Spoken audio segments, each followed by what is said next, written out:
කොහොමද? හැමෝම අවුරුද්දට රෙදි ගන්න යනවනේ. දැන් අපිත් මේ පාර රෙදි ගන්න ගියා.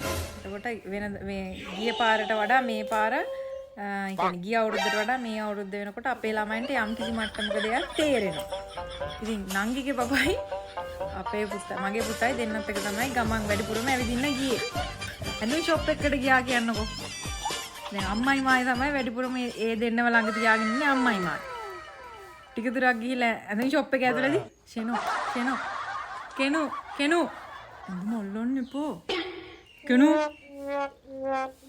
අන්නේ මට්ටමක් තිබ්බා. දැන් ওই ළමයි අරන් ඇඳුම් ෂොප් වලට ගියපු අය පොඩ්ඩක් කියන්න බලන්න ඒක තිබ්බද නැද්ද කියලා. අපිට නම් හොඳටම තිබ්බා. ඔය වගේ තමයි. එතනට ගිහිල්ලා තියෙන ඇඳුම් වල එක්ක එල්ලෙනවා. එකකට ගිහිල්ලා එපා කිව්වට නේ අනිත් එකට ගිහිල්ලාත් ඒ වගේ තමයි. අන්න ඒකයි. දැන් ලබන අවුරුද්ද වෙනකොට අපි ජීවත් වෙලා හිටියොත් මේ කට්ටියගේ සෙල්ලම් ඊට වඩා වැඩි.